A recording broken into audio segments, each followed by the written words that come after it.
दोस्तों नमस्ते प्रणाम। मैं पूजा तिवारी आपके अपने YouTube चैनल पूजा तिवारी अवधी गीत पर स्वागत करती हूँ।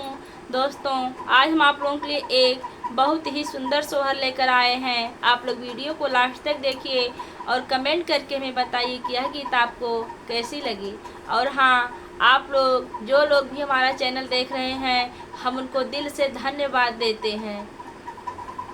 अपने वो सरवाद रनिया हो जेठनिया बोलिया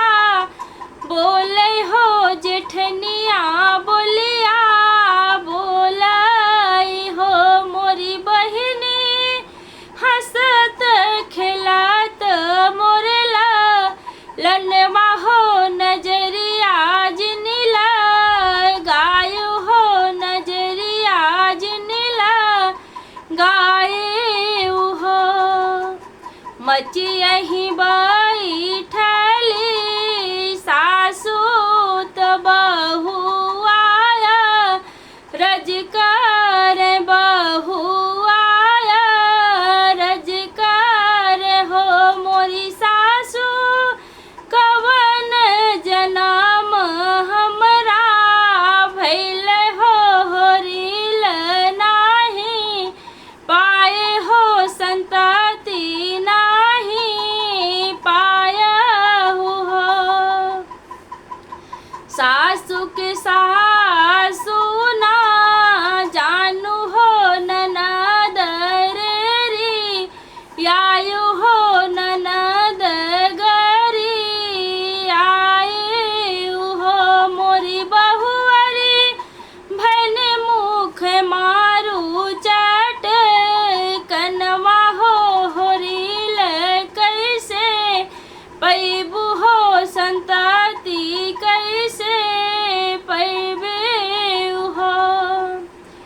सासू के सासू हम जनब हो ननद के दू लरब हो ननदिया दू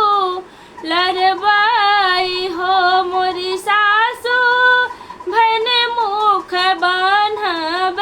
मुँह कुटबा हो होरिल हम पैब हो संतति हम पैबई हो 8 महीना दिन बीतल नवए के लागल नवए के लागल हो मोरी बहिनी होत बिहान